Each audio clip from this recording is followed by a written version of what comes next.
byose byaracanganye. Today things been similar. Bwoko bw'Imana. God's people. Abarundi murafise guhendwa. Burundians, you're just not knowing. Afrika murafise guhendwa. African, they lie to you. Abakozi b'Imana tubabwira ngo akira amaviza. God's people will say, receive the visa. Bagenda muri Amerika. Go in America. Banda kubona ugiye muri Amerika. I want to see you go in America. Amerika imeze nk'Uburundi, ariko Amerika nuko yarose abagabo bayikoreye kera n'abayigira ikiri. Natwe Imana ikereye ku Burundi ba Amerika ya kabiri. America was like Burundi, but had men to work for him and been like that. There's need people to be buried like be the American. Amerika ya none. America of now. Yarose abagabo ba George Washington bayihagarariye. It's how George Washington who stood for them. Yarose abagabo bayikoreye. He had men who work for it. Yarose abagabo baciye ubwenge. He had men who are intelligent. Amerika mubona si Amerika y'abayaga. Wari umusaka ariko n'abagabo bafise ubwenge. Amerika iba Amerika. America was nothing, but it became like that because of the intelligent people that lived in it. Uburundi bwaronka abagabo bakomeye. If today Burundi lived with people like that, Uburundi bwa paradizo y'Imana. to be the parties of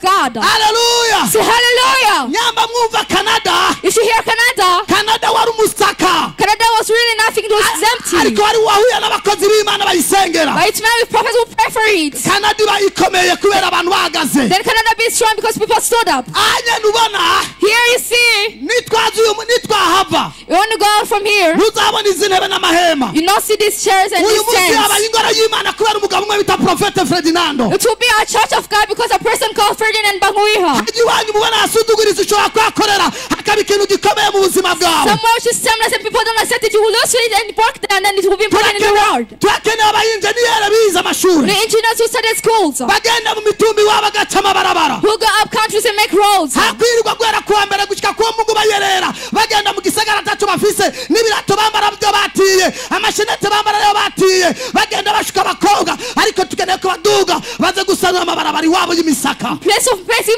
Mondays going in town doing nothing by the going park countries and make roads. Byateye ubwoba. It's really scary. Abantu bize agronomy. The people who studied the plant stuff. Bose ngo dushaka ngo ubuzi muri leta. They'll say, I want to work in the ministry. Mbega mworonka amabiro mw'icangwa bwoko bw'Imana mwese muri leta. How do you have covenants in the ministry and you'll be working there? Leta iragahezagirwa. The ministry will be blessed. Leta irakagira umugisha. The ministry will be blessed. Yaduhaye ubwenge. It gave us intelligence. Itwereka kwitunganiriza imigambi. It gave us to make our own plans. Ariko ibyo yaduhaye ntitubikoresha. But what did they give us? We don't use it. Abaenjeniyeri agricole. The engineers who planted the plants. Abantu b'indimo. Those in the works. Uyu munsi. Today.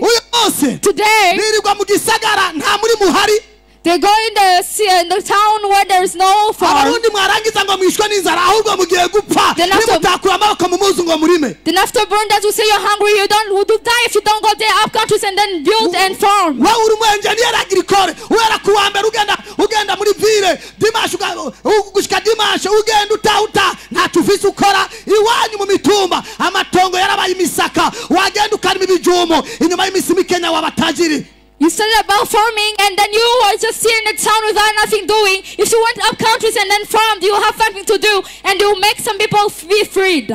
Yateye ubwoba. It's really scary. None ibyo wize uri kubikoresha iki? What you studied, what are you using? Imana ikeneye abagabo ikagurutsa.